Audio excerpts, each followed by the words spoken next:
Dr. Hovind, I love your doctoral thesis. I've torn it to pieces with house and gaffle. I can't remember when I last pissed myself laughing. It's a good thing the thesis mopped the piss off the floor.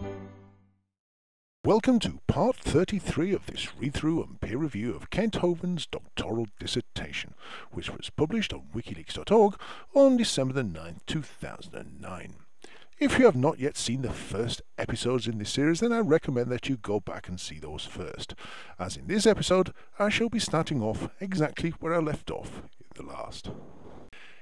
In the last episode, Kent told us how he thinks that we shouldn't teach our children anything in school. In this episode, he goes on to define religion. Kent continues. Webster defines a religion as a belief in a divine or superhuman power, or powers to be obeyed and worshipped as the creator of the universe. Go on, Kent, carry on. We want to know about the bit where it tells us all about allelic frequency within a population over time. What, Kent? Doesn't it say anything about that? Okay, Kent, okay. Does it have anything in there where it talks about environmental conditions selecting for genetic traits that give the organism that possesses them an advantage over other organisms, thereby allowing these traits to become more popular within the genome of the population over time? No, nothing about that either? Okay. Let's just keep it simple then. Does it actually include the word evolution at all? Does it refer to evolution? Does it reference evolution? Does it mention evolution in any way at all? No? Well, I guess whatever you're going to say next is just going to be wrong then. Let's find out what Kent's got to say. What created the universe? Was it blind chance? Evolution? No, Kent. Evolution has absolutely nothing to say about the creation of the universe. That would be astrophysics and cosmology. But carry on. If so, then blind chance is their creator, and they worship chance. Time and matter become the gods of the evolutionist. Okay. Let me just take this opportunity to point out that there is no such thing as an evolutionist. It's simply a word made up by fundy fucktards to describe people who don't subscribe to their particular brand of bullshit. We don't describe people as round earthers. Likewise, we don't call people electricityists, gravityists.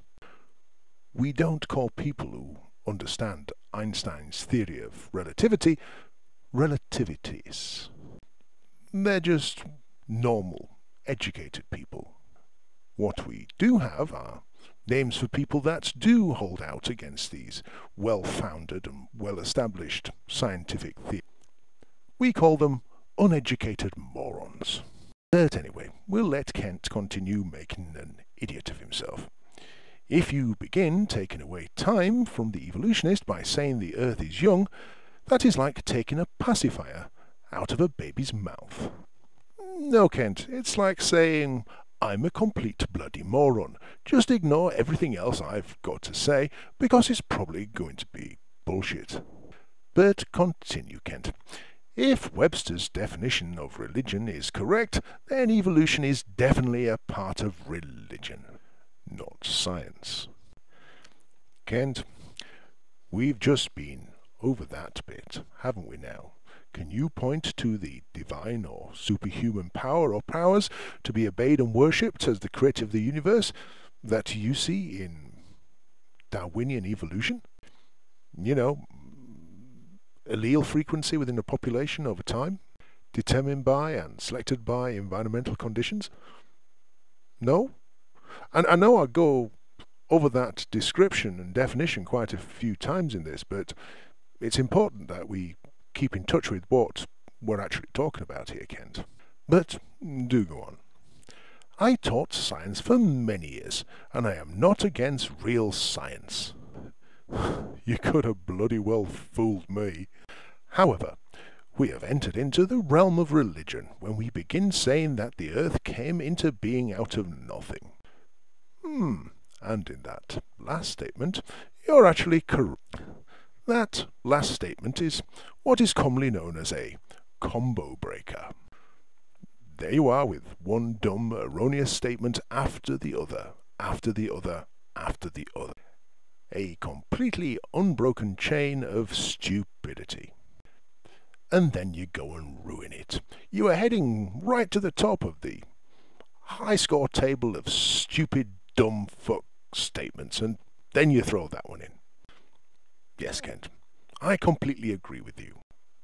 Modern science asserts that the Earth came into being after it coalesced through the aggregation of dust particles within the solar nebula, the dust cloud that formed around the early sun as it formed. It further asserts that this happened about 4.5 billion years ago through easily understandable naturalistic mechanism. Your creation myth, on the other hand, asserts that a deity, God, simply spoke a word, let it be, and suddenly the earth appeared completely out of nothing. When you read your Bible, Kent, do the words simply pass from your eyes to your mouth without going anywhere near your brain? But anyway, I'll let you continue. There is a wealth of information on this subject. Let me share what a few evolutionists have said about evolution. Sir Arthur Keith, an avid evolutionist, said evolution is unproved and unprovable. We believe it because the only alternative is special creation, and that is unthinkable. Ah yes, Kent, that is indeed an exceptional quote. I believe it's from Sir Arthur Keith's foreword to the 100th anniversary edition of Charles Darwin's Origin of Species, published in 1959. What is most exceptional about it is how Sir Arthur Keith wrote it after he died. Sir Arthur Keith had died 4 years earlier, in 1955. Kent goes on. This reveals quite a bit about evolutionists. Yes, Kent, it reveals quite a bit about creationists as well. It reveals that they either can't count, don't check their sources, or they're just lying bastards. But go on. They believe it only because they do not like the option of special creation. No, Kent, we accept it because it makes a lot more bloody sense. Anyhow, Kent continues to hack away at the rock face in his quote mine. L.H. Matthews, the evolutionist who wrote the preface to the 1971 edition of Darwin's book, said belief in the theory of evolution was exactly parallel to the belief in special creation, with evolution merely a satisfactory faith on which to base our interpretation of nature. Yes, Kent, and here's the quote in full. The fact of evolution is the backbone of biology, and biology is thus in the peculiar position of being a science founded on an unproven theory. Is it then science or faith? Belief in the theory of evolution is thus exactly parallel to the belief in special creation. Both are concepts which believers know to be true, but neither, up to the present, has been capable of proof.